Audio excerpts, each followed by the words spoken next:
ఈ మేనిఫెస్టోని మేము వెబ్సైట్లో నుంచి తీయడం ఉండదు, ప్రతిరోజు ఇది కనిపించేట్టుగా చేస్తాం. దీని మీద ప్రతిరోజు రివ్యూలు తీసుకుంటాం. దీన్ని మనస వాచ కర్మన దీన్ని అమలు చేస్తాను.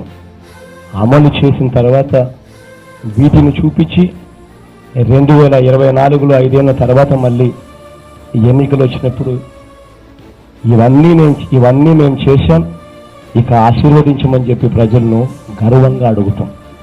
మేనిఫెస్టో నెట్లో అవైలబుల్గా పెడతాం. ఎవరైనా కూడా నెట్లో పూర్తిగా సమగ్రంగా కూడా చూసుకునే అవకాశం ఎవరికైనా ఉంటుంది.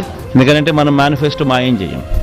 మన మేనిఫెస్టో ఎప్పుడు కూడా అవైలబుల్గా ఉంటుంది. ప్రతి ఇంట్లోనూ అవైలబుల్గా ఉండాలని తాపత్రయపడతా, ప్రతి గవర్నమెంట్ ఆఫీస్లోనూ ఉండాలని తాపత్రయపడతా, నెట్లో ఎప్పటికీ కూడా అవైలబుల్గా ఉండాలని ఆరాటపడతా.